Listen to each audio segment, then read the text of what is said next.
महाराष्ट्र में कल्याण लोकसभा सीट पर मौजूदा सीएम एकनाथ शिंदे के बेटे श्रीकांत शिंदे चुनावी मैदान में हैं। कल्याण लोकसभा सीट पर लोगों के बीच क्या चुनावी मुद्दे हैं, हमारे सहयोगी नीतीश झा की ये खास रिपोर्ट आप देखें। में लोकतंत्र का महापर्व मनाया जा रहा है। जहां लोकसभा चुनाव के 4 चरण पूरे हुए हैं, वहीं 5वां चरण का चुनाव जो है 20 मई को होने वाला है, जो कि महाराष्ट्र में अंतिम चरण का चुनाव भी होगा। आपको बता दें, इंडिया न्यूज की टीम इस वक्त लगातार ग्राउंड जीरो पर जाकर जो लोगों वोटर्स के मूड जानने में लगी हुई है। वोटर्स का मूड क्या है, वोटर्स का झुकाव कहां पर है। ऐसे में आज इंडिया न्यूज की टीम पहुंची है कल्याण लोकसभा के उस हॉट सीट पर, जहां पर महाराष्ट्र के मुख्यमंत्री एकनाथ शिंदे के बेटे श्रीकांत शिंदे तीसरी बार अपनी किस्मत आजमाने जा रहे हैं। लेकिन बीते 2 सालों में जो है महाराष्ट्र की राजनीति की समीकरण बदली है। 2 प्रमुख पार्टियां शिवसेना और एनसीपी 2 अलग अलग भागों में बंट गई है। तो ऐसे में इस बार कल्याण लोकसभा सीट पर वोटर्स का क्या मूड है, वो जानने के लिए यहाँ पर मैं पहुंचा हूं और यहाँ पर कुछ पार्टी कार्यकर्ता के साथ आम लोग भी मौजूद है। आइए जानते। सबसे पहले आपने टीम ओमी कलानी जो एक पार्टी है उसका ये पहना है, तो आपसे जानना चाहूंगा ये कौन सी पार्टी है और किसको आप सपोर्ट कर रहे हैं, यहाँ के लोगों का मूड क्या है? देखिए, टीम ओमी कलानी इसके अध्यक्ष है और ओमी कलानी जी ने दोस्ती के गठबंधन का समर्थन आदरणीय खासदार श्रीकांत शिंदे जी को दिया है, न कि हम एनडीए के घटक पक्ष है। हमारा कोई भी भारतीय जनता पार्टी से गठबंधन नहीं। हमारा जो गठबंधन है वो डॉक्टर श्रीकांत शिंदे से है और डॉक्टर श्रीकांत शिंदे जी ने उल्लासनगर के अंदर पहली बार कैशलेस हॉस्पिटल देकर मुफ्त में लोगों का इलाज करने का एक बड़ा हॉस्पिटल का यहाँ पर मैं आपको एक मिनट रोकना चाहूंगा। दरअसल बात हो रही है यहाँ पर ओमी कलानी, जो पप्पू कलानी के बेटे हैं।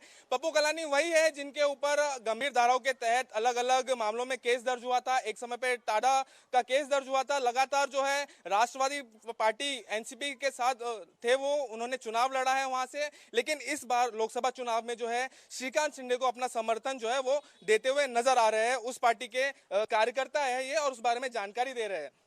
बात रहेगी पप्पू कलानी जी की, तो पप्पू कलानी जी हमारे आदर्श और मार्गदर्शक नेता है और उनके ऊपर जो भी मामले दर्ज है वो कोर्ट की और कानूनी प्रक्रिया उसके ऊपर चल रही है और वो पूरी तरीके से पप्पू कलानी जी, ओमी कलानी जी, हम उनके अध्यक्षता में सभी नगर सेवक, सभी कार्यकर्ता अपने अपने वार्डों में काम कर रहे हैं और लोगों का भी मन है कि जनता का, उल्लासनगर की जनता की पुकार है, व्यापारियों की पुकार है कि अब की बार डॉक्टर श्रीकांत शिंदे ने जो काम किया है, उल्लासनगर के अंदर सीमेंट कांक्रीट की सड़कें हो, उल्लासनगर के अंदर जो धोखादायक इमारतों के ऊपर महत्वपूर्ण जीआर निकाला और झोपड़पट्टियों को आदरणीय मुख्यमंत्री साहब ने जो मालिकाना हक देने का महत्वपूर्ण निर्णय लिया, ये सब मामलों को देखकर हमने उनको समर्थन दिया और हमने 5 मांगे उनके पास रखी हुई है कि मुस्लिम समाज के कब्रिस्तान का जो मामला है उल्लासनगर में वो होना चाहिए, वो एक हमारी प्रमुख मांग है। दूसरी, उत्तर भारतीय भवन बनना चाहिए, ये दूसरी मांग है। तीसरी मांग हमारी कल्याण अमरनाथ रोड के जो व्यापारियों को पुनर्वसन के लिए उनको अल्टरनेट साइड मिलनी चाहिए और एक फ्लाईओवर अच्छे से होना चाहिए और खास करके कल्याण से उल्लासनगर टू अंबरनाथ जोड़ने के लिए एक बड़ा फ्लाईओवर करने के लिए आदरणीय 5 मांगों को, हमारी मांगों को उन्होंने पूरा करने का आश्वासित किया है। आने वाले दिनों में वो चुनकर आते ही 5 मांग हमारी पूरी करेंगे। ये हो गई पार्टी कार्यकर्ता की बात करेंगे आम लोगों की। तो मैं आपसे जानना चाहूंगा कि क्या यहाँ के लोकल मुद्दे हैं, क्या वोटर्स का मूड है, किस लोकल मुद्दों पर जो है इस बार वोटिंग होगी? यहाँ पर श्रीकांत शिंदे जी को पब्लिक बहुत चाह रही है और यहाँ निश्चित रूप से उनकी विजय ये सुनिश्चित है इलेक्शन के पहले ही। और उसका कारण ये है कि उन्होंने वार्ड में जो काम नगर सेवकों के हैं वो भी उन्होंने कर रखे हैं।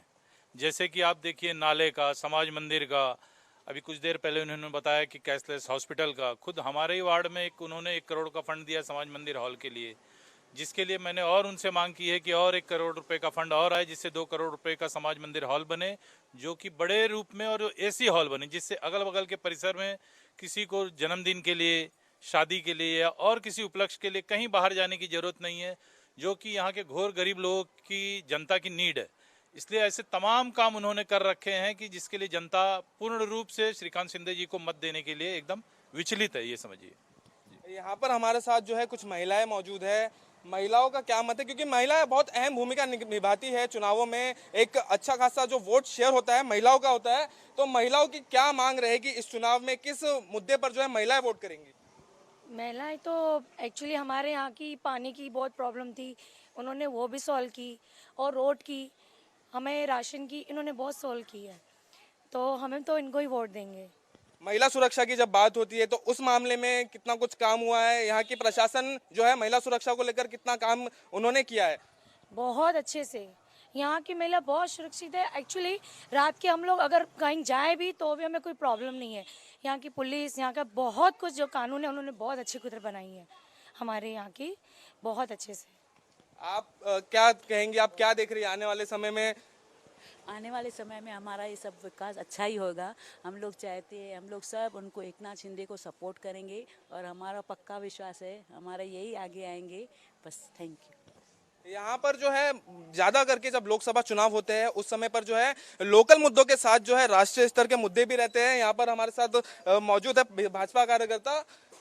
क्या जो है राष्ट्रीय स्तर के मुद्दे यहाँ पर चुनाव में रहेंगे, क्योंकि आप भाजपा से दिख रहे हैं, भाजपा कार्यकर्ता यहाँ पर लग रहे हैं, तो भाजपा के क्या मुद्दे यहाँ पर होंगे? राष्ट्रीय स्तर के मुद्दे, लोकल मुद्दे, लेकिन क्योंकि भाजपा के यहाँ पर भाजपा और शिवसेना गठबंधन में श्रीकांत शिंदे खड़े हुए हैं, तो क्या कुछ मुद्दे यहाँ के रहेंगे? देखिए, हमारा भाजपा सरकार और शिवसेना जो शिंदे गठ का हमारा गठबंधन है, इसमें हमारे नरेंद्र मोदी जी पंत प्रधान हैं। उनके विचारधारा के हिसाब से हम लोगों का चुनावी मुद्दा है विकसित भारत। एक विकसित भारत की संकल्पना लेकर के हम लोग इस क्षेत्र में उतरे हैं। सबका साथ, सबका विकास, सबका विश्वास, ये मोदी जी का धोरण है और इस धोरण के साथ हम इसमें क्षेत्र में उतरे हैं। आप देखे होंगे कोरोना काल में मोदी जी ने किस तरह से वैक्सीन बनाया, सबको फ्री दिया, जो कि सभी देशों को हमारे भारत देश ने वैक्सीन सप्लाई किया। राशन जो है हर लोगों को 5 किलो राशन खाने के लिए जो ये परिस्थिति हो गई थी, उसमें जो है हमारे मोदी सरकार, गठबंधन सरकार ने सबको मुहैया कराया। यहाँ तक कि कोरोना काल में जिनके पास राशन कार्ड नहीं था, केवल आधार कार्ड के लोगों के ऊपर भी राशन कार्ड मुफ्त में दिया गया। इस तरह से भारतीय जनता पार्टी एक गठबंधन सरकार का काम है।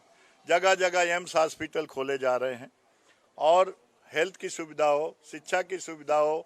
यहाँ तक देखिए अंबरनाथ में भी एक मेडिकल कॉलेज खुल रहा है। यहाँ तक हमारा पूरे देश में मोदी जी का उज्ज्वला गैस योजना है, नारी सुरक्षा योजना है, और जो गरीब लोग हैं जो ठेले गाड़ी का बिजनेस करते हैं उनको 10,000 का उनको लोन विदाउट कोई गारंटी का दिया जा रहा है, जिससे वो अपना बिजनेस करें।